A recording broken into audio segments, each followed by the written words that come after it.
자, 여기에 또 아침 해가 밝았습니다. 노고질이 우지진다. 선교사 준비하는 친구들은 정신 바짝 차렸는가? 제 너머 저 땅끝 마을 언제 가려 하나니?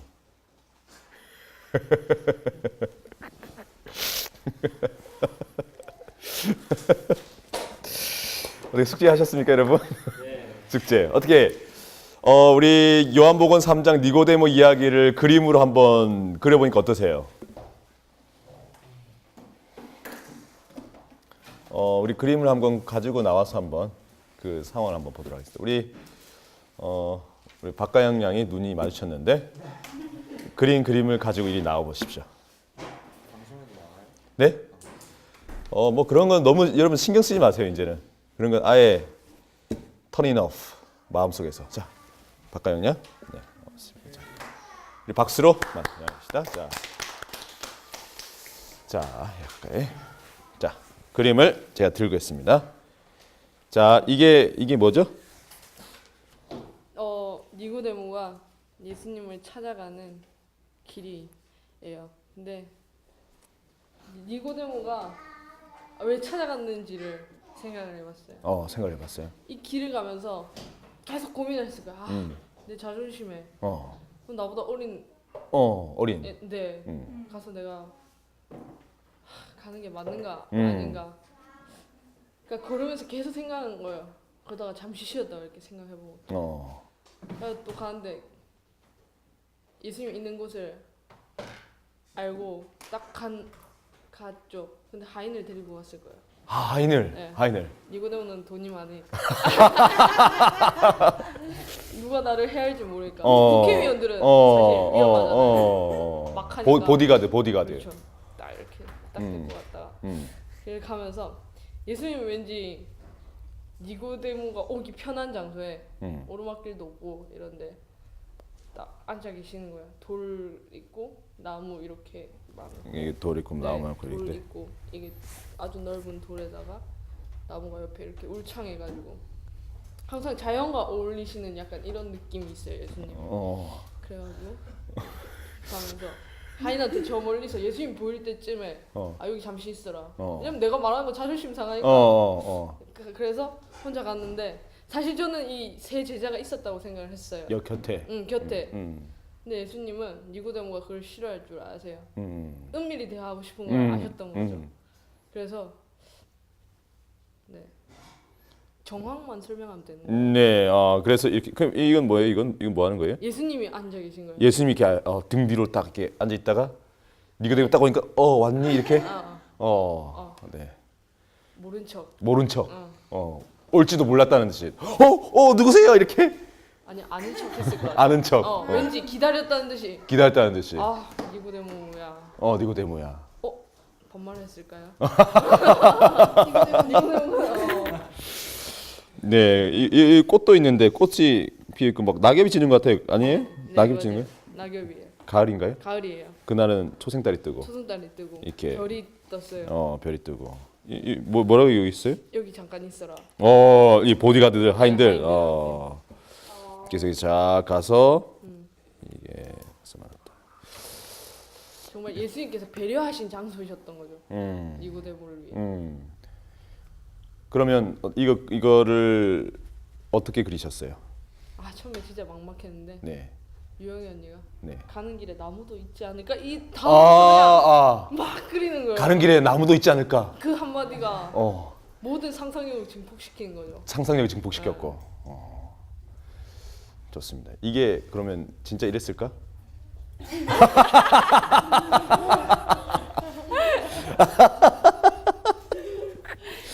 니고데모 장을 이거 더 읽어봐야겠다. 네, 좋습니다. 그럼 이 그림을 그리면서 느낀 게 뭐예요? 어떤 예수를 봤습니까? 배려하시는 예수님. 미리 기다리시고 올 줄 알고. 누구를? 니고데모가 올 줄 알고. 그런 예수님을 보았다. 그리고 예수님이 그런 목소리 들었습니까? 읽었어요. 읽었다. 듣지 못하고. 보지 못하고. 보지 못하고. 읽었어요. 읽었구나. 알겠습니다. 수고하셨습니다. 우리 박수 부탁드립니다. 우리 한 분만 더 해보죠. 남자분 중에서 우리 구민재 군 잠시 이렇게 나와서 네 좋습니다. 자,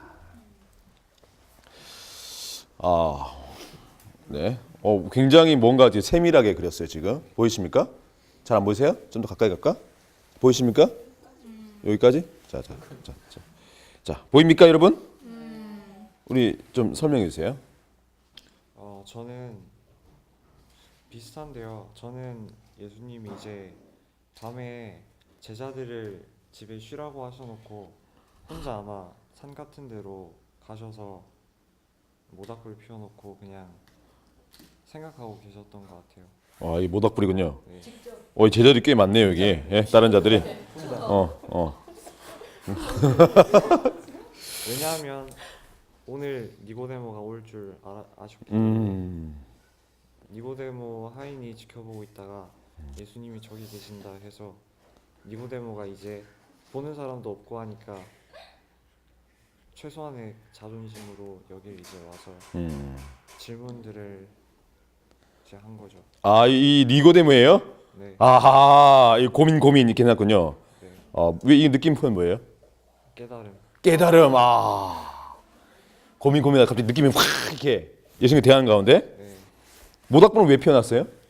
예수님이 추우실까봐. 추우실까봐. 예수님을 배려하는 차원에서 모닥불 민재군이 아니요, 피우셨을 거예요. 추우니까. 추우니까. 니고데모도 추울 거고, 그렇죠? 얼굴도 보이고. 네. 이게 뭐라고 적어놓은 거예요? 영생이랑 구원이랑 뭐 하나님의 나라, 침례, 심판 이런 거에 대해서 아마 니고데모가 공부를 많이 했으니까 되게 궁금했던 것 같아요. 그리고 보다가 2절에서 3절로 넘어갈 때 보니까 되게 이게 사실 좀 예수님이 생뚱맞게 갑자기 거듭나야 된다고 하시길래 왜 그러셨을까 생각해봤는데 아마 니고데모가 하는 생각을 다 알고 계셨던 것 같아요. 말 안 해도 궁금한 걸 다. 좋습니다. 이것을 통해서 어떤 예수님을 만났어요? 다 아시는 예수님. 다 아시는 예수님. 마음을 들여다보고 계신 예수님. 그럼 우리 민재군의 마음도?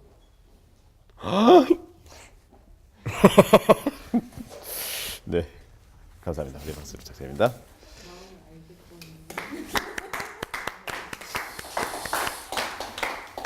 네, 우리 지난 3시간의 우리 수업을 통해서 우리가 계속해서 확인한 것은 이 성경은 누구를 증거하는 것이고 예수를 증거하는 것이고 결국 성경을 통해서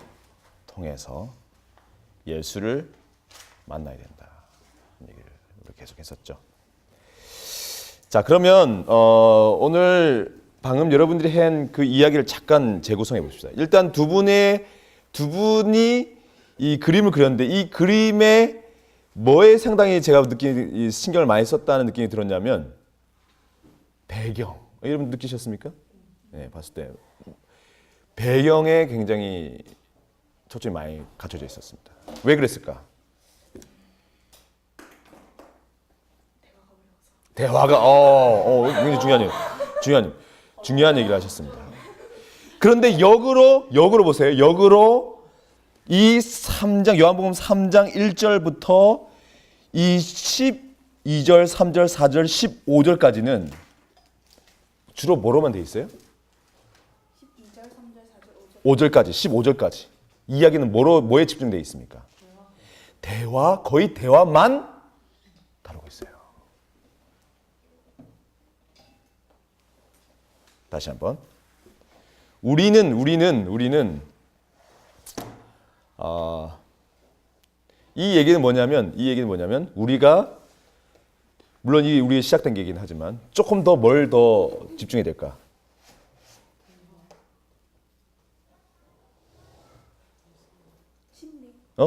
심리? 자, 한번 예를 들어서 한번 그림을 한번 그려 봅시다. 제가 이게 그려놓은 게 있는데 제가 이삿짐을 이렇게 어제 창고에 들어가서 이렇게 박스를 하다 보니까 도무지 찾을 수가 없었습니다. 그래서 제가 막 뒤지니까 아내가 포기하라고. 그래서 제가 하지만 뭐 제가 한번 해보겠습니다. 자, 이게 그러면 우리 생각해봅시다. 니고데모가 지금 예수님을 찾으러 오는 사건입니다. 3장 1절에 바리새인 중에 니고데모라 하는 사람이 있으니 유대인의 누구다? 관원이다. 우리 첫 번째 침례 요한의 얘기, 침례 요한과 예수님이 만나면서 전환이 이루어지는 거 봤어요.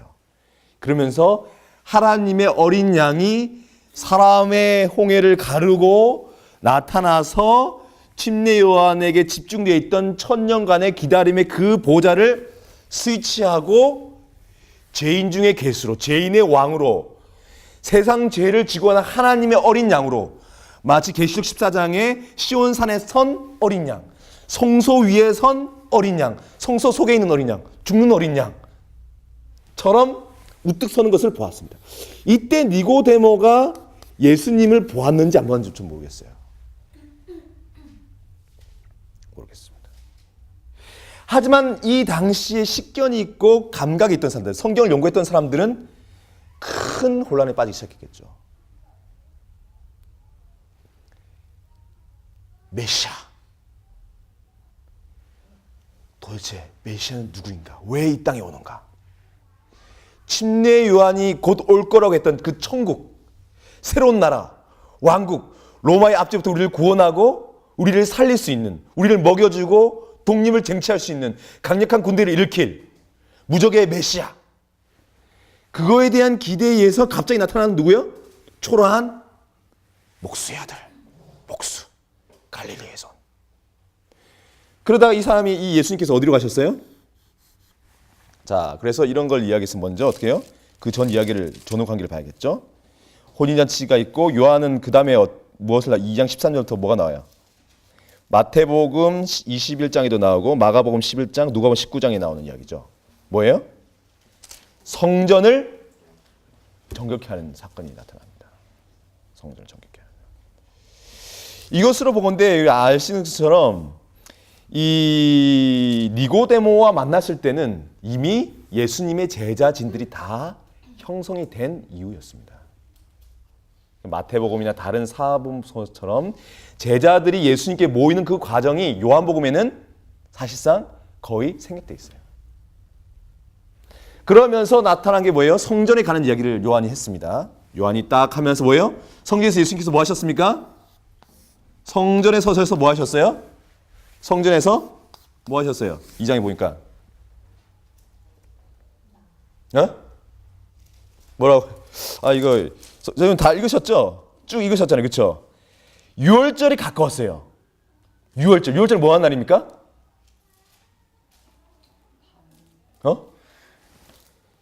6월절 왜 언제 6월절이 만들어졌어요? 출애굽. 우리 어쨌든 이야기 기억나십니까? 애굽으로부터 떠나는 날이 6월절 날이었어요. 뭘 가지고 떠났습니까? 제사. 뭘 잡았어요? 양을 잡았죠. 양을 잡아서 뭐 했어요? 문설주에 피를 덕지덕지 발랐습니다. 절절절절 발랐어요. 절절. 적당히 바르면 안 됩니다. 어떻게 바르래요? 절절절. 양 피를 다 받아가지고 어떻게 해요? 아마 거의 다 발랐을 거예요. 어디다 붓기도 그렇고, 그렇죠? 그럼 어떻게 됐을까?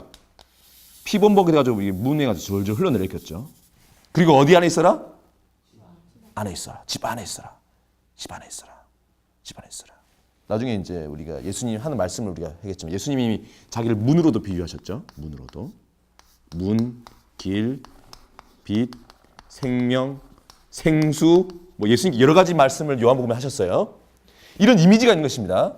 그런데 유대인들은 이미 이것은 머릿속에 영화처럼 미국인들이 스타워즈 시리즈를 다 머릿속에 그냥 쭉 그리고 있는 것처럼 유대인에게 있어서 출애굽기 이야기와 어린 양의 이 제사, 특히 6월절은 성소에서 매번 제사로 그것을 이 퍼포먼스로 연극처럼 재현하기도 했지만 이미 어렸을 때 머릿속에 이미 그래픽하게 다 그려져 있는 상태였습니다. 그런데 이 성소에서 예수님께서 뭘 하신 거예요? 뭐 하신 겁니까? 노끈 들고 난리 치셨죠. 다 성전을 정결하게 해서 다 뒤엎었습니다. 혼비백산이 돼서 사람들이 다 떠나버렸죠. 난리가 난 거예요. 유대 성전이 만들어진 이유 이런 일이 없었어요. 한 사람이 그냥 나타나가지고 이름도 듣도 못했던 사람이 갑자기 막 다 뒤엎어버리고 엎고 막 쫓아내고 뭐. 근데 사람들은 뭐 어떻게 해요? 두려워서. 근데 그걸 누가 보고 있었다고? 신에서만 그걸 누가 봤다고 했어요? 그거를 누가 봤다고요? 누가 봤다고요? 예? 니고데모가 그걸 봤다고 되겠습니다. 사실 그 내용은 여기 나와 있지 않습니다. 성경에는. 성경에 기록되어 있지 않지만 화이트는 그것을 본 거예요. 이게 참 그러니까 여러분 이거를 누가 증명하려고 하면 증명할 수 있어요? 없어요? 기록상으로 증명될 수 있는 게 아무것도 없어요. 니고데모가 예수님께서 성전에서 예수님이 성전을 정결해서 봤다 안 봤다 이걸 얘기해 주는 아무도 없어요. 왜? 본 사람이 기록한 게 없으니까. 근데 누가? 화이시 그것을 어떻게 하고? 아마 하나님께서 이 성전에서 예수님께서 정결한 것을 이렇게 화이시 봤는지도 모르겠습니다. 그걸 봤는데 누가 있어요? 저 거기서 보던 사람인데 했는데 그 다음 어찌 보면 계시 가운데서 뭘 본 거예요? 예수님과 누군가 얘기하는 모습을 이렇게 샥샥샥 갔는데 거기 누가 있어요? 그 남자가 있는 거야. 그래서 화이시 딱 이 두 분이 이 히브리어로 했는지 하나님께서 영어로 번역해 주셨는지 아니면 감각적으로 성경 이야기가 이것이 매칭이 되는지 그건 모르겠습니다. 하지만 니고데모와 예수님이 얘기하고 있는 그 모습을 화이시 보고 니고데모가 이걸 봤구나. 그러면서 그 복귀, 그 기억 속으로 다시 복귀했겠죠. 그때 그 표정, 니고데모의 그 표정, 경악과 당혹스러움, 떨리는 눈빛, 이래도 되나? 그런데 늘 이것을 갈구하고 갈망했던 본인도 나도 이거 싫은데 하나님의 전이 이렇게 더럽혀지다니 돈이 매매되고 종교가 돈에 압도되는 그 모습 형식만 남은 껍데기밖에 없는 이 모습 하지만 힘이 없는 용기가 없는 나의 초라한 모습 그 때문에 이 떨고 있는 이 흥분되어 있는 이 노인의 얼굴 하지만 홍조가 떠서 이렇게 막 어쩌면 그런 모습을 봤는지도 모르겠죠. 자, 그런 상태로 얘기를 합니다. 글쎄요, 뭐 정확하게 알 수는 없죠. 대신에 이제 니고데모가 여기 보면 일단 유대 관원이라고 돼 있고 잘 아시는 것처럼 유대 여기 관원이라는 말은 사내들인이죠. 그러니까 최소한 결혼을 했고 자식이 있었고 그리고 나중에 요한이 의도적이든 의도적이지 않든 요한이 중요한 시점마다 어려운 발언을 해서 예수님을 지지합니다. 사내들인 회의 속에서. 그러면 최소한 우리가 뭐 국회의든 이렇게 할 때 중진 이상 되는 어떤 문화적 이 영향력이 있다는 거죠. 정치적 영향력이. 그렇다면 우리가 최소한 생각할 때에 50대에서 60대에서는 되지 않겠는가 하는 이제 예상은 할 수 있겠죠.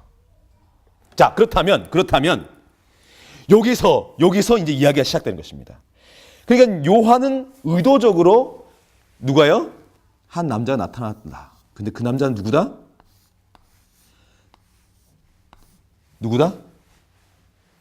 유대인의 관원이다라는 말을 쓰고 있습니다. 사내들인 관원이다. 우리 전에 새 복음서 이것은 그 AD 90년 이후에 기록된 것인데 그러니까 쟤네들이 다 죽었어요. 예수님의 이야기 다른 이야기들을 보면 로마인 백부장이라든지 이방인의 어떤 영향력 있는 사람들에 대한 기록은 있지만 이런 유대 관원 중에서 호의적인 인물에 관한 기록은 잘 모르겠습니다. 그런데 그리고 동시에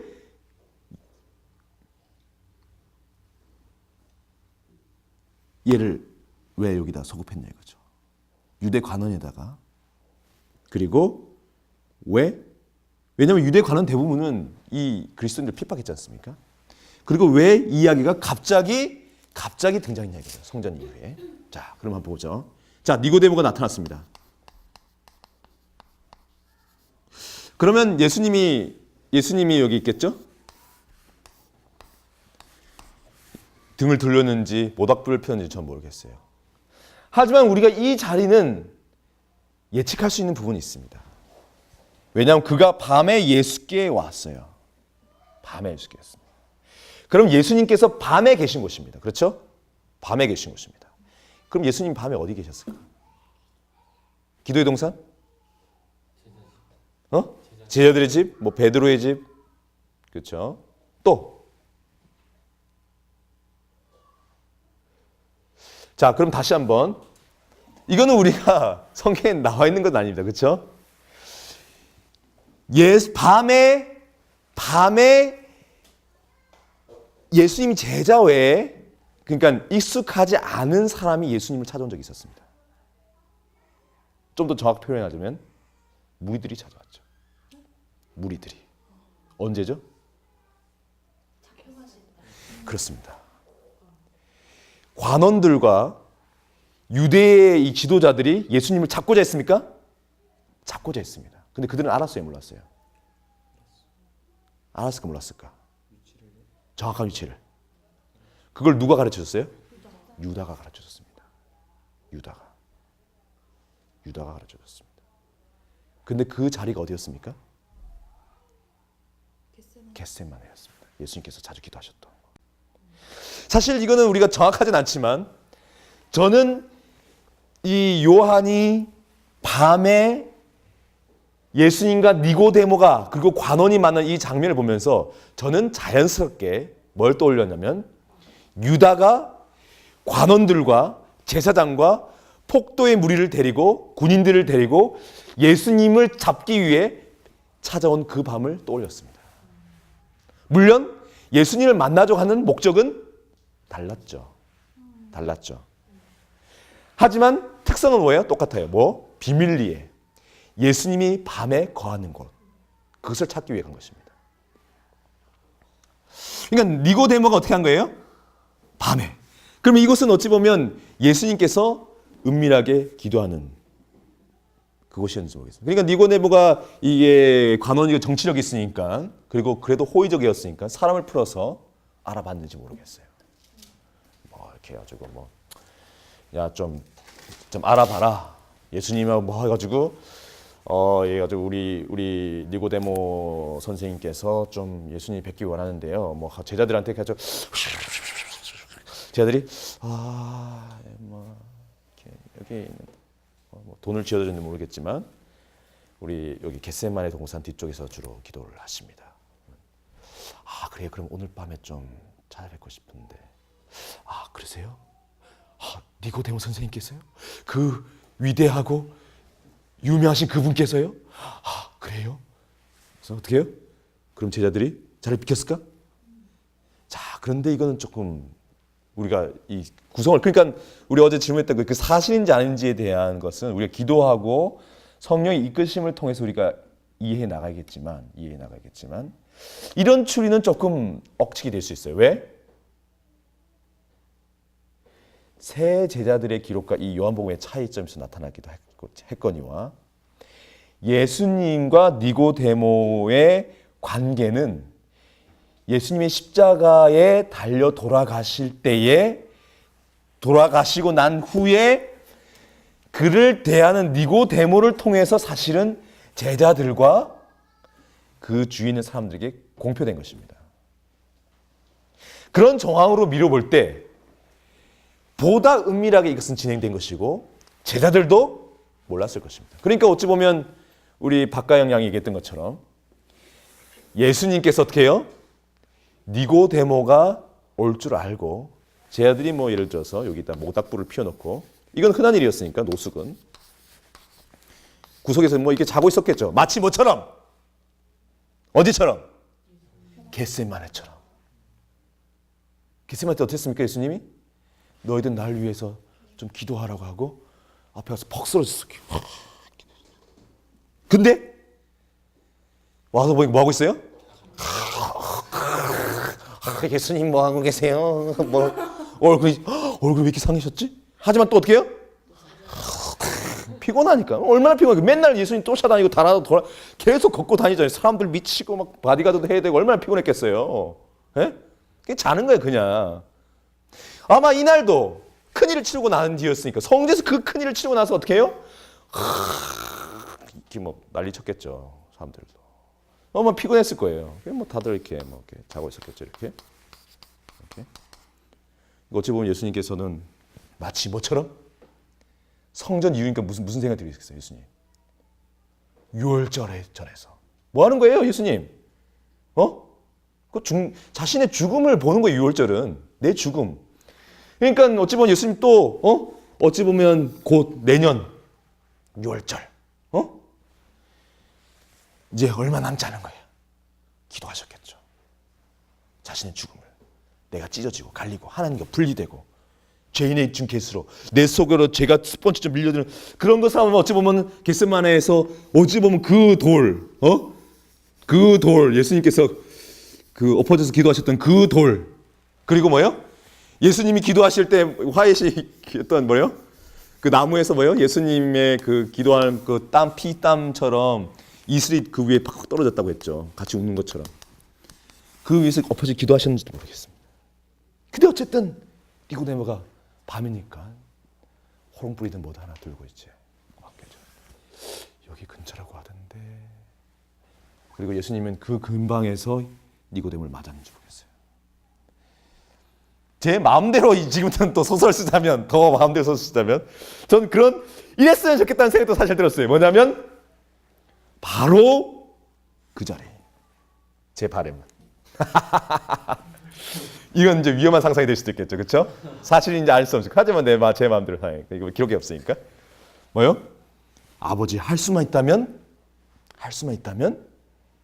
이 잔을 내게서 치워달라고. 비켜가게 해달라고. 하지만 내 뜻대로 마옵시고 아버지 뜻대로 하옵소서 하는 그 기도를 드린 바로 그 돌 위에서 누굴 만나는 거예요? 니고데모. 이건 너무 과한가요? 너무 과한가요? 그런데 이 자리에서 무슨 대화가 오니까 지금부터? 그게 중요한 겁니다. 이거는 우리의 설정이고 이거는 굉장히 여지가 많아요. 우리 상상력이 동원되고 추론을 하고 이 추론의 정확성을 위해서 우리가 기도해야 하고 이 기록을 쓴 사람이 임했던 성령이 나를 이끌어주기를 기도해야 될 뿐만 아니라 성경의 여러 여타 기록들을 기반으로 이야기를 기반으로 어떻게 해요? 그것이 사실은 신빙성 있게 재구성되어야 됩니다. 상상도 어느 정도 제어하라고 하셨죠. 하인에서도. 자, 근데 여기서 무슨 대화를 나누셨어요? 무슨 대화를 나누셨죠? 거듭남에 대해서 얘기했어요. 거듭남. 뭐냐면 구원의 도. 다른 말로 하면 사망에서 생명으로 옮겨지는 그 비밀을 예수님이 하신 이야기 중에서 가장 자세하게 기록한 것입니다. 가장. 이거는 제자들도 예수님의 12 제자들도 이렇게 자세히 듣지 못했어요. 요즘 이제 시대성의 니고데모장을 보시면 알겠지만 이 구원의 비밀, 이 소식을, 이 이야기, 이 거듭남의 과정과 이것을 니고데모에게 가장 자세하게 말씀해 주셨어요. 가장. 그리고 이것을 뭐 한 거예요? 니고데모의 가슴 속에 뭐 한 거예요? 머리와 가슴 속에 심어놓은 거예요. 시스템을 인스톨한 거예요. 인스톨. 비밀번호. 예수. 이렇게 대화가면서 오가면서 제자들에게 하자고. 왜? 왜 그랬을까? 왜 그랬을 것 같아요? 니고데모 누구랬다고? 대화 가운데 나오죠. 나오니까 넌 선생인데 그것도 모르냐? 뭐라고요? 니고데모는 선생이었습니다. 선생. 유대의 선생이었어요. 성경에 있는 모든 지식과 지혜에 통달한 뛰어난 학자였습니다. 근데 그 속에 뭐가 없었어요? 생명에 대한 갈급이 있었지만 생명은 없었던 거예요. 그래서 예수님께서 모르겠어요. 성령께서 유대 이 성전 정교를 하시면서 바라보고 있는 니고데모와 눈이 마주쳤는지도 모르겠어. 나는 마치 누구처럼? 베드로와 예수님께서 마주쳤던 것처럼. 그렇죠. 보고 있냐고. 겁쟁이. 하나님에 대한 갈망이 있으면서도 너는 하나님께 그 많은 축복을 받으면서도 그렇게 많이 배우고 연구하고 가르치면서도 넌 왜 이 하나님의 피의 제사 아들과 아들이 찢어지고 파괴되면서 인류를 구원하고자 하는 이 숭고한 자리가 더럽혀지도록 방관하고 있느냐. 자책감을 느끼는지 모르겠어요. 그때부터 이렇게 성령의 이 끊임없는 펌프질, 흔들림. 정신 못 차렸겠죠. 니고데모. 잠도 못 자고 계속 그 얼굴이 생각나죠. 그죠? 왜 그렇지? 왜 그렇지? 저 따위 시골 촌놈에게 내가 왜 이렇게 마음이 흔들리는 걸까? 그래서 그걸 해결하기 위해서 온 것입니다. 그리고 예수님은 뭘 하시는 거예요? 이 나이가 들었지만 마치 어린이처럼 거짓말 하다가 아니에요 했지만 돌이켜서 어떻게 해요? 가서 실은 그때 거짓말했어요 라고 말하고 싶은 그 어린이의 마음. 그런 마음 없어요? 구라쳐놓고 괜히 계속 찔려가지고 어떻게 해요? 속이 부글부글거리죠. 사실은 그 거짓말이었는데 지나가면 어떻게? 저기 그때 네? 뭐야? 아니에요? 실은 그때 제가 이렇게 해서 얘기했었잖아요. 근데 그거 뻥이었어요. 에이 뭐 그런 거 가지고 근데 그런 마음이 없어진 어른들은. 근데 이 권한은 어찌 보면 니고데모는 이런 마음이 있었나 봐요. 성령께서 이런 마음을 계속 간직시켰나 보죠. 그러니까 이 속에 있던 양심과 그에 쌓였던 하나님에 대한 지식, 이 모든 것들이 그의 이 자극시켰죠. 그러니까 이성적으로는 어떻게 해요? 쪽팔리게 내가 왜 갈릴리 촌뜨기에게 가서 그의 가르침을, 그의 질문을, 그 따위의 행위를 하지만 그는 거역할 수 없는 이끌림이 끌려서 온 거고 그것을 유도하신 예수님께서는 뭐 한 거예요? 드디어 대화를 시작하는 것입니다. 다 왔어요. 자, 그러면서 대화를 보고 있습니다. 자, 그 밤에 예수께 와서 가로되 뭐 하는 거예요? 시작하는 말이 뭡니까? 라피어, 레비, 선생님. 뭐 하는 거예요? 뭐라고 불렀습니까? 선생님. 선생님은 무슨 뜻이에요? 선생님 무슨 뜻입니까? 가르쳐달라겠죠. 가르쳐달라는 것입니다. 가르쳐달라. 가르쳐 주십시오. 이제 뭐 좀 띄워주는 거죠. 하지만 본인 누구예요? 유대의 선생이에요. 이게 뭐 이 클래스가 나오죠. 나는 누구? 유대의 선생. 너는 그냥 선생. 갈릴리선 선생. 네. 그러니까 이 정치적인 이제 이게 있는 거죠. 당신은 하면서 우리가 어제 우리 민재군이 우리 백준이가 이건 질문했죠. 여기서 뭐라고 해요? 라비어 우리가 여기 누가 있어요? 사람 될 것 같습니까? 이 무슨 뜻입니까? 대표하는 듯한. 근데 이건 뭐예요? 우리 연막장서 쓰잖아요. 난 걔가 싫어. 그럼 어떻게 해요? 야, 우리 애들이 그러는데 친구들이 그러는데 너 좀 문제 있대. 그냥 뭐 하면 되는데? 난 네가 싫어. 이렇게 얘기하면 되는데 뭐 하죠? 연막작전을 펴는 거죠. 야, 친구들이 너 좋아한대. 야, 우리 반에서 너 인기 짱이다? 이거 초등학교 때 안 그랬어요? 자기 좋아하는 애한테 가가지고 야, 너 엄청 인기 좋아. 알아? 이 무슨 얘기예요? 나 너 좋아해. 나 너 유심히 보고 있어. 응? 아직 그걸 몰랐단 말이에요? 연애를 못 해봤군요, 모네를. 이러면 안 되는데. 자. 그래야지 어떻게 되는 거예요? 자기를 어떻게 해요? 이 우리라는 대중 속에 어떻게 해요? 한번 이렇게 하는 거죠. 뭐 하는 거예요? 희석시키는 거예요. 희석시키는 거예요. 뭐 하니까? 부끄러우니까. 쪽팔리니까. 자존심이 있으니까. 이게 너무 드러나면 이게 자존심이 까발려지니까. 하면서 뭐라고 해요? 당신은 하나님께로 오신 선생인 줄 아나이다.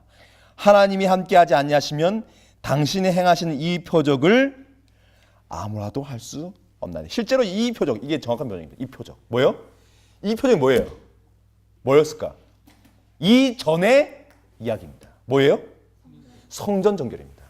성전 정결. 성전 정결. 기적과 이사를 행하는 것은 다 알고 있죠. 많은 선지자들이.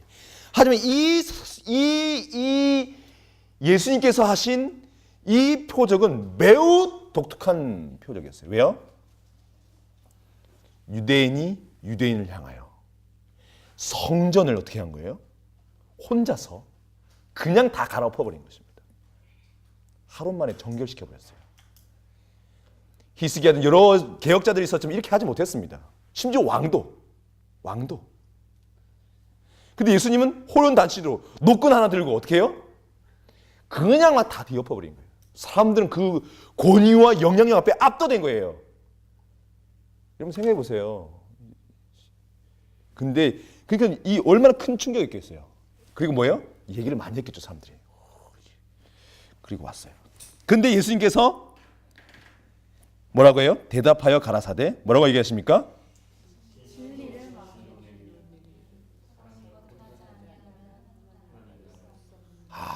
여러분, 예수님께서는 직공법을 선택하셨습니다. 직공. 돌직구. 니고데모 어떻게 해요? 빙 둘러면서 우리말 하면서 어떻게 해요? 예수님, 당신은 참 훌륭하고 참 어떻게 이렇게 하는 줄 모르겠어요. 당신은 참 위대한 관원, 뭐 이렇게 위대한 선생님 같고 이렇게 하는데 어떻게 해요? 예수님께서 그냥 그 니고데모 쳐다보면서 뭐라고 하는 거예요? 됐고. 그런 거죠. 근데 이 성경에 보면 이 예수님께서 얼마나 이걸 간절하게 말씀하셨겠어요. 왜? 무슨 상황이에요 지금? 무슨 상황이에요 지금? 유월절을 즈음한 예수님의 이 심정이 느껴지십니까 여러분? 이 장소에서 무슨 기도를 했는지 느껴지십니까? 그러면서 지금 니고데모는 굉장히 지금 결정적인 사역이 니고데모에 주어지는 거예요. 뭐? 구속의 비밀을 전수하겠다는 거예요. 유대의 선생에게 기공을 하는 거예요. 그러면서 뭐라고 해요? 시작하면서 truly 진실로. 예수님 이런 말 잘 쓰지 않습니다, 여러분. 예수님 말 잘 안 쓰십니다. 기록에도 보시면 아시겠지만 자주 하는 말이 아니에요.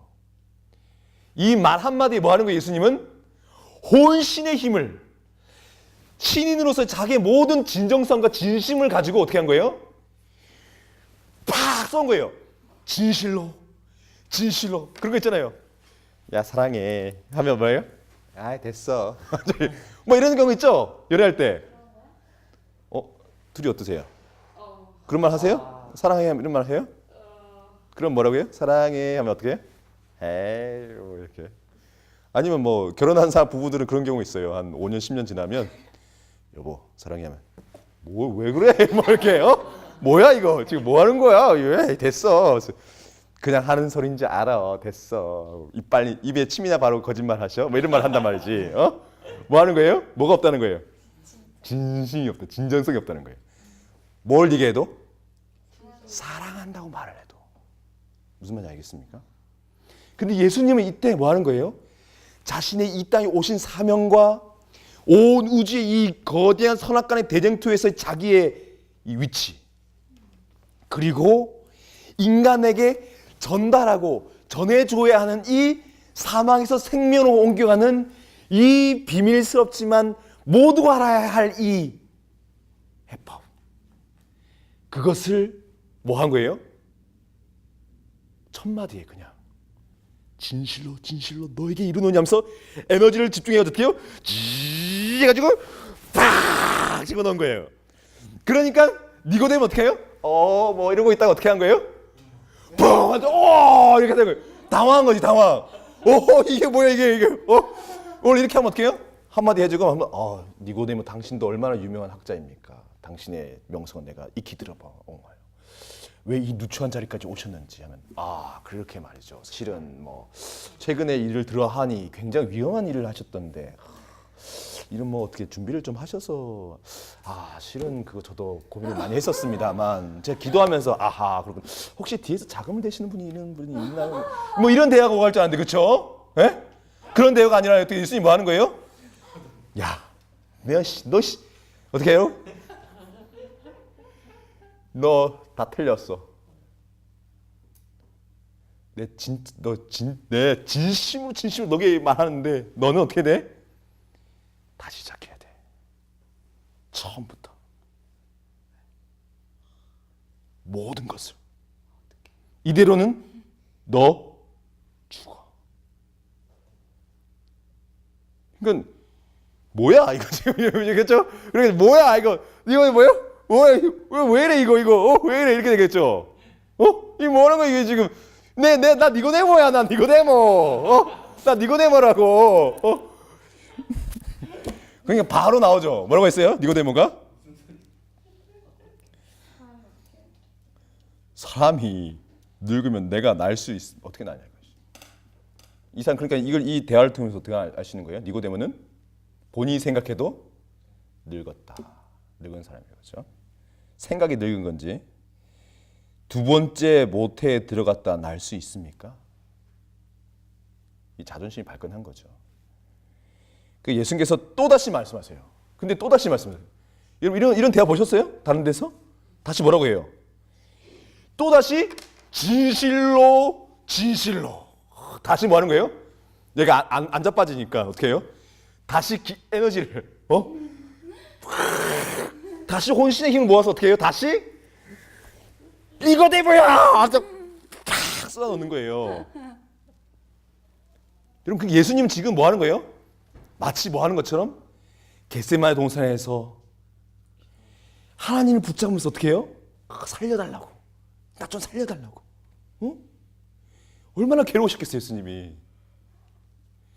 나 좀 살려달라고 하시면서 그렇게 붙잡았던 것처럼 지금 누굴 붙잡고 있는 거예요? 니고데모를 붙잡으면서 뭐 하는 거예요? 너 살아야 된다. 너는 너에겐 지금 사명이 있는 거야. 넌 살아야 된다. 니고데모야 정신 차려라. 너의 자에게 붙잡혀서 이 기회를 놓치면 안 된다. 니고데모야 정신 차려라. 니고데모야 하면서 뭐 하는 거예요? 혼신의 힘을 기울여서 뭐 하는 거예요? 말씀을 떠나는 거예요. 뭐라고 하세요? 진실로 내게 이르노니 사람이 물과 성령으로 나지 아니하면 하나님 나라에 들어갈 수 없느니라. 육으로 난 것은 육이요 성령으로 난 것은 영이니 내가 너에게 거듭나야 하겠다는 말을 기이 여기지 말라. 무슨 얘기예요? 지금 예수님 분명히 얘기했어요. 내가 지금 너에게 얘기하고 있는 거야. 너는 지금 뭐고? 육이란 거야. 너 거듭나지 않으면 끝이야. 너 육이야 지금. 육이라면 이 히브리어 쌀. 육이란 말은 예수님은 지금 말 풀어 쓰지 않고 있어요. 그냥 직공법 바로 얘기하는 거예요. 근데 이 말을 들을 때 니고데모 무슨 머릿속에 뭐 어떻게 될까? 오토매티컬 그냥 무두두두 머리가 빙빙빙 돌아가는 거예요. 뭐가 보일까? 이미지들이 떠오르는 거예요. 이미지들이. 토라를 통째로 외우고 있는 성경을 통째로 외우고 있고 그 모든 것의 의미를 알고 있는 니고데모 머릿속에 뭐 하는 거예요? 부부부부 돌아가면서 뭐예요? 자동적으로 이미지들이 떠오르겠죠. 자, 사람이 물과 성령으로 나는 것. 이것이 뭔지 압니다. 이거는 뭔지 잘 알아요. 거듭남이 잘 압니다. 하나님 나라 잘 알죠. 이사야서에 나온 예언들, 메시아 잘 알죠. 그리고 육에서 난 것은 뭔지 잘 압니다. 이게 언제 가장 부각된지 아십니까? 이 육에서 난 사람. 노아의 홍수입니다. 노아의 홍수. 사람이 육체가 됐어요. 육체. 고기 덩어리가 됐다 이거죠. 히브리 성경 보면 사람들이 고기가 됐다. 고기 덩어리가 됐다. 짐승이 됐다는 표현을 씁니다. 니고데모는 자기 자신이 그런 노아의 방주 상태에 어땠어요? 방주에 들어간 사람 외에는 다 뭐였어요? 다 육체로서 고기 덩어리로 멸망을 받았습니다.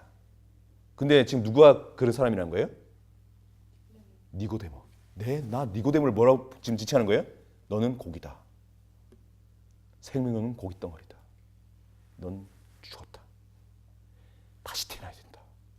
다시 한번 너에게 진실로 얘기하느니 영으로 성령으로 뭐 하지 않으면 거듭나지 않으면 넌 여전히 고기 덩어리로 넌 끝장이다. 하나님 나라에 들어갈 수 예수님 단정적으로 표현하셨어요.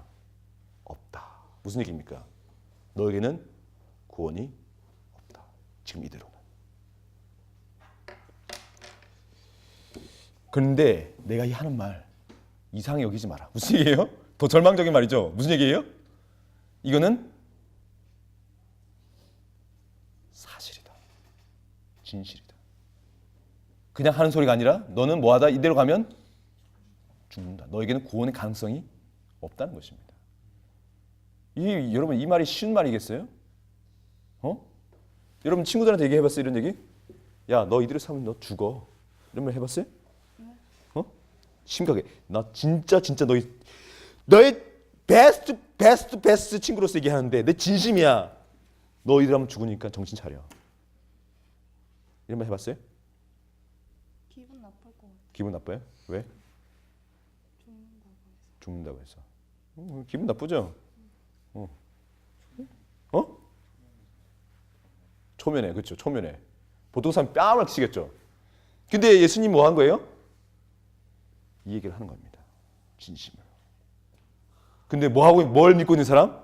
나는 니고데모는 자기를 어떻게 생겼을까?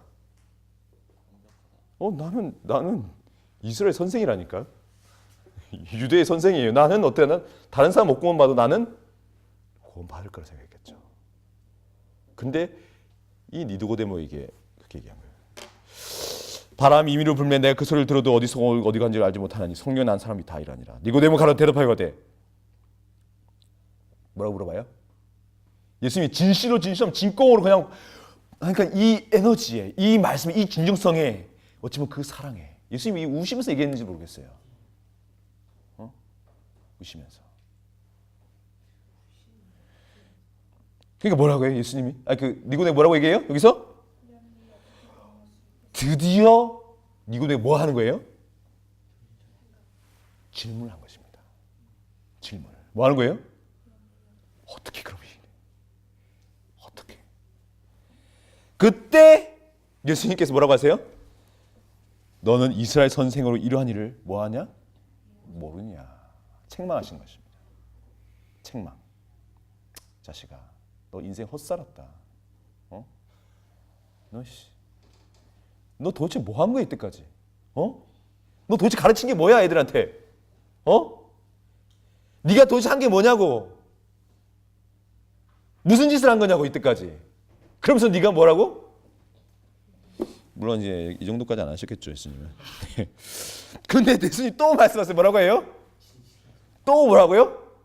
여러분 유심히 보셔야 돼요. 그러니까. 예수님 뭐라고 하세요? 또 진실로 말씀하시는 거예요. 그러니까 말씀을 하실 때마다 이 말씀을 하신 거예요. 진실로 내게 이르노니 우리 아는 것을 말하고 본 것을 증거하라. 뭐라고요? 내가 보고 알고 있는 똑같은 요한의 이제 사상이 느껴지시죠? 그러나 너희가 우리 증거를 받지 않는다. 내가 땅의 일을 말해도 너희가 믿지 않고 하늘 일을 말하면 어떻게 믿겠냐? 하늘에서 내려온 자 곧 인자 외에는 하늘에 올라간 자가 없느니라. 이것을 아주 니고데모는 받아들이고 있지 못했지만 그 말이 무엇인지는 매우 잘 이해했을 것입니다. 인자라는 표현은 구약 성경에도 여러 번 등장합니다. 특히 다니엘서에 보면 인자라는 단어가 나옵니다. 인자. 메시아로 예표되는 인자죠.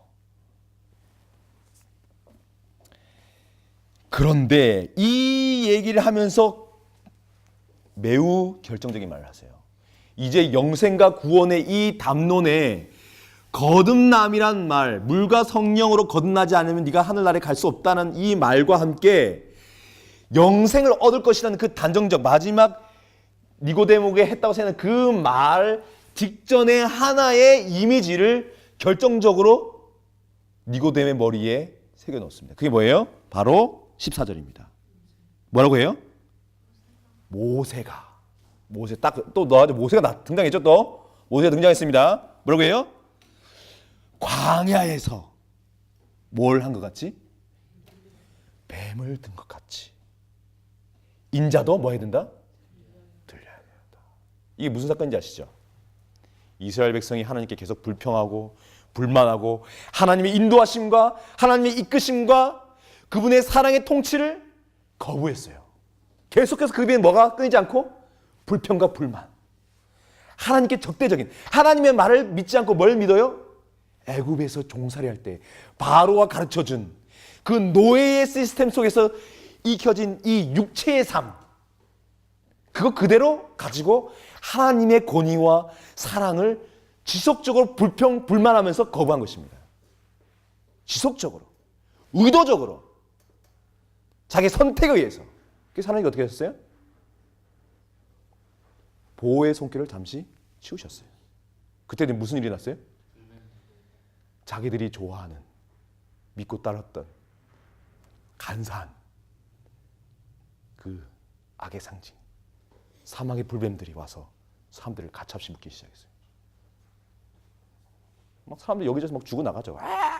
마치 뭐처럼? 아비규환이죠. 우리 이 지구 땅처럼. 요즘 많이 죽잖아, 사람들. 그냥 죽는 거야. 어린애들 뭐 굶어 죽고, 어디서 배불러 배 터져 죽는데, 어디서 애들이 막 굶어 죽어요. 하루에도 수십만 명씩. 그냥 이유도 뜻도 없이 그냥 막 다 죽고 있어. 그냥 어린이 뭐 성노예, 전쟁을 하고 맞죠? 난리야. 우리 한국도 보세요. 최근에 막 우리는 지금 이렇게 평화롭게 있지만, 그러니까 니고데모 머릿속에는 그 난장판인 그 광야에서 텐트 치고 뱀이 막 물고 사람들이 쓰러져가지고 막 살려줘 우리 애기 하고 막 그런 뭐 난장판이 막 머릿속에 연상됐겠죠. 근데 그때 하나님 뭐라고 했어요? 빨리 가서 뭐 해라? 노수로 뱀을 만들어서 장대 위에 달아서 올려라. 넌 그걸 들어라. 뭘 달았다고요? 뱀. 무슨 뱀? 노뱀. 자, 해가 지고 있었는지 모르겠습니다. 노뱀의 빛을 받으면 붉은색으로 빛나고 있었어요. 붉은 뱀이죠. 뭐 하고 있는 뱀이에요? 지글지글 타고 있는 거예요. 불을. 저주의 불. 막대 위에, 장대 위에 달린. 누구를 가르치는 거예요, 이게? 예수. 그런데 사실 여러분, 이때 바라본 사람들은 이해했을까, 이게 뭔지? 그냥 바라보는 거예요. 이게 뭔지도 모르고 저거 보면 산다니까. 근데 왜 하필 뭐? 충직한 뱀을 달아놨지? 뭐 그럴 필요도 있겠어요? 그냥 보라게 모세가 자 이걸 봐라. 백부장 진주인의 장로들 빨리 뭐라고? 이 뱀을 본 자는 다 살 것이다. 다 이 사람들 징그럽게 가지고 뭐 하는 거예요? 살려고? 보는 거예요. 햇빛에 고리뱀이 빛나고 있었겠죠. 지글지글. 어우 징그럽다. 근데 봐야지. 어우 좋아. 근데 이게 누구였어요? 니고데모 이걸 깨달았을까? 들을 때? 그때는 몰랐죠. 근데 언제 알았어요? 근데 니고데모가 이날 이 얘기를 듣고 돌아갔어요. 모세가 광야에서 노뱀을 든 것 같이 누구도? 인자도. 그러니까 다니엘서에 나왔던 성경의 예언에 나왔던 인자. 인자 같으니 인자. 그 인자인데 예수님이 무슨 얘기했어요? 모세가 광야에서 노뱀을 든 것 같이 인자도 뭐 해야 된다? 들려야 할. 이게 도대체 다른 얘기는 다 메시아 이야기 막 엮어졌는데 갑자기 뭐요? 모세가 광야에서 노뱀을 든 거랑 인자가 이 땅에서 메시아 오는 인자랑 도대체 무슨 상관이 있단 말인가 하면서 근데 그거 하는 것이 뭐 하라는 거라고요? 이는 저를 믿는 자마다. 노뱀에 들려서 노뱀에 들려서 인자가 어쨌든 그 인자가 이 인자를 믿는 자가 뭐 한다고? 영생을 얻을 것이다 하고 독백처럼 내러티브가 흘러들어갑니다. 니고데모는 이 얘기를 듣고 극심한 혼란 가운데 돌아갔겠죠. 대신에 머릿속에 뭐가 찼어요? 생명, 거듭남, 그렇죠? 이 광야에서 이 상태, 이 모든 저항들이 막 뒤죽박죽 섞여 있었겠죠. 뒤죽박죽 혼란스럽게. 여러 가지 그림들이, 이미지들이. 그리고 그 니고데모가 평생의 유대의 선생으로서 쌓은 모든 학문적인 성과들이 이 풀리지 않는 인자와 노뱀을 연결시키는, 이게 연결이 안 되는 거예요. 인자와 노뱀이 연결이 안 되는 거예요. 인자와 노뱀이 연결되십니까, 여러분? 이 그림과 이 아비규환, 생각해보세요, 여러분. 우리가 전쟁터에서 생각해보세요. 이게 전쟁터였다고 하죠. 사람들 막 다 죽고 나가고 있는데. 근데 이게 인자 메시아라니. 근데 그걸 언제 본 거예요? 설마 했겠죠. 설마. 예수님이 계속해서 힘을 모아가고 더 많은 기적을 행하고 나중에 나 죽었던 나사로까지 죽음에서 무덤에서 일으키는 것을 사람들이 보고 죽었던 사람까지 살리신 예수. 그 능력의 끝은 어디냐는 거예요. 더 이상 메시아의 증거가 있을 수 있냐 이거지. 그런데 어느 날 자기가 찾아갔던 것처럼 소식을 들겠죠. 주인님. 왜? 무슨 일이야? 예수께서 잡히셨습니다. 뭐야? 무슨 일이야? 간밤에 겟세마네 다른 관원들과 병들이 쳐들어갔습니다. 근데 가룟 유다가 돈을 받고 예수님을 팔았대요. 뭐지? 그게 지금 어디 있다고? 이미 헤롯궁에 갔다가 이 빌라도의 법정에 두 번째로 섰습니다. 어디가 갔겠죠? 근데 거기 뭐가 있어요? 예수님 막 피를 흘리고 있는 거예요. 막 찢어지고 막 예수님 막 아파가지고. 근데 아무 말도 안 하고 뭐 하고 있어요? 그냥 거기 서 있는 것입니다. 니고데모는 그 모습을 봤겠죠. 그리고 끌려가는 것입니다. 십자가를 지고. 그리고 어딜 가는 것입니까? 갈바리로 가는 겁니다. 그런데 어떻게 돼요? 거기에 이렇게 올라가는 거예요.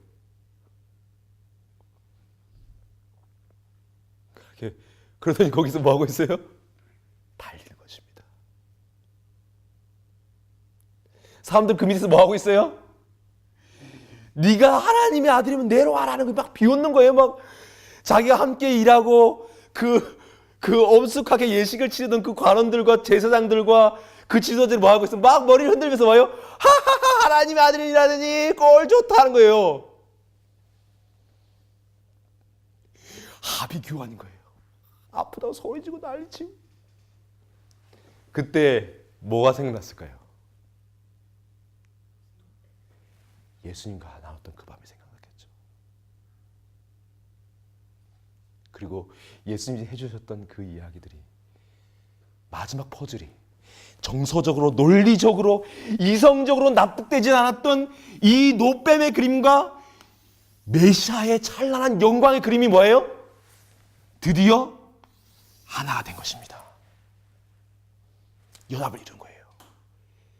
공의와 자비가 입맞추고 성경에 있었던 모든 그 이야기들이 마지막 열쇠가 열리면서 다 풀어진 거예요. 그러면서 모세가 하나님께 보였던 당신의 영광을 내게 보여주소서 했던 그 말도 이제는 이해가 되는 것입니다. 자비롭고 노하기를 더디하고. 근데 보니까 뭐예요? 위에서 아버지여 저들의 죄를 용서하여 주옵소서. 저들이 뭘 하는지 알지 못하나이다.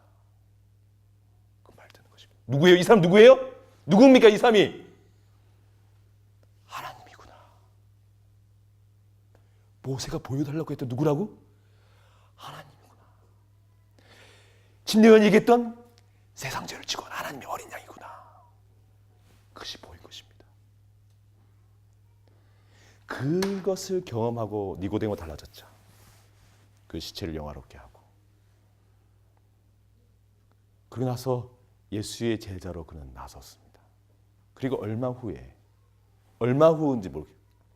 하지만 어느 시기가 됐겠죠. 근데 그 얘기는 새 제자가 아니라, 이 다른 성경 기록자가 아니라 누구에게? 요한에게만 얘기해 준 것입니다. 요한에게. 실은 어찌 보면 이 구원의 도가 혼란에 빠졌는지 모르겠어요. 예수님이 누군지, 어떻게 구원받는지, 다양한 이설과 이단들이 나오면서 기독교계가 100년도 채 되지 않았는데 예수교가 혼란에 빠졌을 때 니고데모가 요한에게 해준 얘기, 실은 내가 혼자 찾아갔었다. 그리고 그날 밤에 그분께서 나를 붙잡고 이렇게 말씀해 주셨다. 실은 내가 그때 그렇게 할 수 있었던 이유는 이러한 이유 때문이었다. 이것을 꼭 전해줬으면 좋겠다. 그래서 요한이 어떻게 한 거예요? 이거를 쓰면서 요한이 니고데모가 보고 듣고 만난 그리고 영접한 예수를 기록한 것이 바로 이 장인 것입니다. 그러니까 이 얘기 속에서도 뭐가 있는 거예요? 여러 그림들이 등장하죠. 니고데모의 머릿속에 있었던 그림들, 그리고 예수님의 마음속에 있었던 그림들, 그리고 이 그림, 그리고 겟세마네의 사건, 십자가의 사건. 그러니까 이렇게 그림을 계속해서 그려봅시다. 자, 이제 숙제를 우리 내일은 내일이 아니죠. 다음번 수업은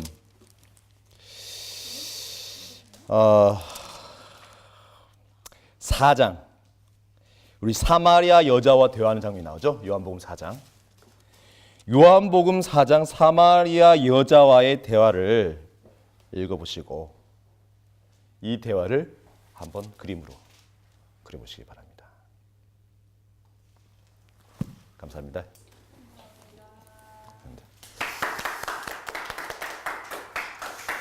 자, 질문 있습니까? 질문? 질문?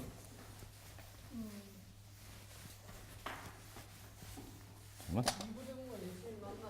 네. 네. 기록이 없죠. 뭐 몇 마디 이렇게 사회적인 관원들과의 대화 외에는 어땠을 것 같아요? 상상할 수 없어요? 엄청 고민했겠죠. 저는 엄청 고민했을 거라 생각합니다. 뭐 글쎄 이거 좀 정확한 표현인지 모르지만 제정신이었을까? 저는 그렇게 생각합니다. 제정신. 그런 거 있잖아요. 다 알고 있는데 다 알고 있어요. 그런 거 있죠. 예를 들어 그런 거 있죠. 친한 친구가 서로 싸웠어요. 아주 친한 친구였는데 저는 그런 경험 종종 있었습니다. 매우 신뢰하고 친한 친구가 싸웠어요. 그런데 어느 날 약간 금이 생겼고 어떤 계기가 있어서 폭발했어. 하지 말할 말들을 하는 거예요. 서로. 부부도 그런 경우 있죠. 이건 그냥 하는 게 아니에요. 그냥 뭐 하다가 어느 순간 하다가 그냥 폭발해버리는 거예요. 가끔씩 그러다가 어떻게 사람 찔러 죽이기도 하죠. 친구끼리 뭐 한잔 하시다가 어떻게 해요? 그렇게 좋은 친구끼리 뭐 하다가 어느 순간에 턱 터지더니 그러면 안 되는데. 근데 이런 친구 사이 그림 갔을 때 어때요? 어때? 괴롭죠. 잠을 못 자는 거죠. 이분과의 만남도 그런 거예요. 이분과의 만남도. 내가 얻으려고 했던 것을 사실 본능적으로 얻으려고 했던 것을 사실 예수님이 해줄 말씀이에요. 그렇죠? 니고데모가 얻고자 하는 것을 얻었어. 가서. 그래요 안 그래요? 사실은 니고데모는 자기가 본능적으로 얻고자 했던 것을 얻었어요. 확인했어. 하지만 그것을 뭐 하는 거예요? 받아들이지 못하는 거예요. 내 자아의 현격한 두께와 강력함, 내 자아의 현격한 두께와 힘 때문에 바로 앞에 예수께서 있었고 예수께서 혼신의 힘을 다해서 말씀하셨지만 그것을 뭐 하는 거예요? 넘어서지 못하는 거예요. 벽 너머로 그것을 뚫고 예수님 말씀 내 가슴에 팍 박혔지만 그 담을 헐뜯기는 싫은 거예요. 그냥 미치고 팔짝 뛰겠죠. 막 조바심이 나고. 그런데 뭘 보고? 예수님 십자가 보면서 무너진 거죠. 벽이. 아마 굉장히 힘들었을 겁니다. 뭐 저는 그렇게 생각합니다. 뭐 다른 질문 없으십니까? 인자라는 표현이 네, 네. 두번 나왔잖아요. 네. 근데 여기 영어 버전은 네. one who came from heaven 돼 있는데 한글에만 그럼 인자라는 정확한 뜻을 모르겠어요. 인자라는 표현은 저도 이제 그것 때문에 연구를 하게 보면 좀 부끄럽고 열심히 찾아봤었습니다. 이제 구약에도 많이 등장하고 신약에도 등장하죠. 예수님이 스스로를 인자라고 했죠. 의도적으로 예수님은 자기를 지칭하면서 인자라는 표현을 쓰셨습니다. 그리고 똑같은 표현이죠. 계시록에도 인자 같으니. 뭐요? 누가 쓴 요한복음, 그 다음에 요한계시록 똑같이 쓰고 있습니다. 그렇죠? 그리고 하나님 어린 양, 하나님 어린 양. 그러니까 요한이 쓴 글 속에서는 이 예수님과 인자가 같은 사람이에요. 근데 이것이 어디에 등장하느냐? 다니엘서 이런 곳에 등장하고 이 곳곳에 스며져 있습니다. 근데 사실 방금 질문했던 것처럼 똑같아요. 하늘에서 온 사람, 메시아, 기름 부음 받은 자, 하늘에 내린 대권. 근데 왜 인자라고 했느냐? 왜 Son of Man? 왜 사람이라고 했느냐? 사람의 자식. 사람 자식이죠. 사람 자식. Son of Man. 그래서 제가 뭐 용례들을 찾아봤습니다. 이렇게 히브리 문헌 그리고 당시 고대 근동 중동에서의 인자라는 표현이 의미하는 것이 무엇인지 뭐 찾아보고 했는데 문화적으로도 인자라는 말은 자기 자신을 겸손하게 낮춰서 표현하는 것이긴 합니다. 마치 한국에서 뭐가 있어요? 옛날 소자 아니 소생 하듯이 응? 소생 작을 소자에 생자 날 생자죠. 저 소생 하는 것처럼 인자라는 표현이 그런 의미도 가지고 있습니다. 그러나 예수님께서 사용하신 의도적 표현 하나님께서 그러니까 우리 백승희 선생님 수업 시간을 통해서 배우겠지만 이 사회적으로 사용하는 이 용어 인자라는 용어를 우리 시대서만에 그런 게 나왔죠. 때가 참에도 하나님께서 사람의 정서, 생각, 문화 이 모든 것을 뭐 하는 거예요? 이끌어가는 것입니다. 사람들이 마음대로 하고 있는 것처럼 보이지만 결정적인 것들은 하나님께서 보존하시는 거죠. 마치 인자에 대한 사람들의 담론도 뭐라고요? 겸손한 자, 겸손한 자기 낮추는 말. 그리고 또 뭐가 있어요? 예수님 또 뭐예요? 하나님이지만 사람에게서 태어났어. 인카네이션, 성육신한 자. 무슨 말 아시겠습니까? 지금 무슨 말 아시겠죠? 뭐 이렇게 다중적으로 이걸 다 섞어 놓으셨다는 생각이 들었습니다. 저는.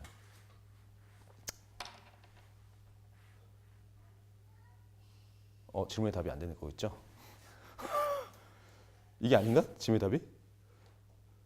왜 인자라고 했냐고?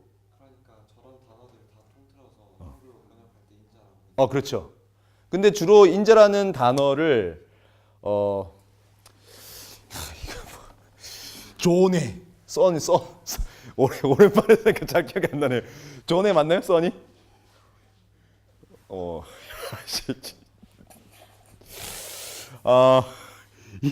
이건 문자적으로 사람의 아들이라는 말 맞습니다. 문자적으로도. 그러니까 그 함의가 아까 말씀드린 함의가 이 단어 속에 이 용어 속에 들어있는 함의가 아까 말씀드렸듯이 일반적으로는 자기를 겸손히 낮추는 표현일 뿐만 아니라 그리고 하나님께서 제 개인적으로는 의도적으로 이 성육신하는 하나님의 아들을 그러니까 하나님의 아들 보세요. 하나님의 아들이라는 표현도 썼어요. 그러면 하나님의 아들과 사람의 아들을 의도적으로 뭐 한 거예요? 혼용. 같이 쓴 거예요. 성경은. 마치 뭐인 것처럼 예수님이 하나님이면서도 사람인 것처럼 혼용한 것입니다. 위로부터 왔지만 땅에 함께 살고 있고 온 우주를 다스리고 창조주이시지만 뭐 하는 거예요? 겸손한 인간의 모습을 인간으로 입고 겸손한 자, 겸손한 하나님. 그러니까 Son of Man이라는 이 단어 자체가 용어가 당시에 다양하게 문화적으로 사용되고 있었지만 그것을 뭐 한 거예요? 계시를 본 사람들 그리고 그 계시를 기록하는 가운데 성경 기자들이 또 예수님이 대화하면서 이것을 의도적으로 사용하시면서 이런 어떤 이런 신앙의 어떤 의미와 메시지와 구속의 계획 이런 것들을 만들어간 것입니다. 그러니까 사회적으로 사용되고 있는 이런 용어들을 하나님께서 그대로 사용하신 거죠. 뭘 위해서? 구속의 경륜을 우리가 이해할 수 있는 수준에서 설명하기 위해서. 똑같은 게 뭐예요? 로고스죠. 로고스. 말씀이 육신이 돼요. 로고스도 똑같은 거예요. 로고스 많이 들어봤죠? 로고스 뭐예요? 말씀이잖아요. 로고스. 오랜만에 해가지고 이게 어떻게 쓰더라? 로고스? 로고스. 진짜 굴욕인데? 로고스도 똑같아요. 당대의 로고스는 이데아적, 그렇죠? 초월적, 이 광대한 형체와 틀이 없지만 무한히 뻗어나가는 에너지, 창조의 힘 이렇게 이해하고 있었습니다. 그리스 철학 속에서는. 그런데 이것을 요한이 그대로 차용했죠. 로고스라고. 그대로. 이 로고스가 누구다? 예수님이다. 그리고 심지어 예수라는 이름도 그래요. 예수라는 이름이 뭐예요? 당시에 예수라는 이름은 매우 흔한 이름이었습니다. 예수는 예수스. 그리스도 예수스는 그 히브리어 요수아로 똑같은 말이에요. 요수아를 그리스어로 바꾸면 예수가 됩니다. 그러니까 구약 성경의 모세 제자 여호수아는 이름이 사실은 뭐예요? 예수입니다. 예수. 그러니까 뭐 이런 이제 차용과 혼용이 이루어진 거라고 볼 수 있습니다. 또 다른 질문 있습니까? 네, 그림을 그리시면서 대신에 배경을 그리실 때는 항상 뭘 생각하세요? 성경에 그런 배경이 있었는지를 한번 생각해 보세요. 그런 상황이 있었는지를. 사마리아 여인이 나온 그 우물가도 대화 속에서 이 배경이 나옵니다. 대화 속에서. 또 다른 그림이 있어요. 그거를 그렇죠. 그것과 연관돼 있거나 직접적으로 그 자리인 것도 있어요. 그 자리. 바로 그 자리에서 똑같은 다른 사건이 이루어졌어요. 매우 중요한 사건이. 이번 사마리아의 우물가 여인이 그런 사건이죠. 그러니까 한번 또 보시고 연구해 보시기 바랍니다. 감사합니다.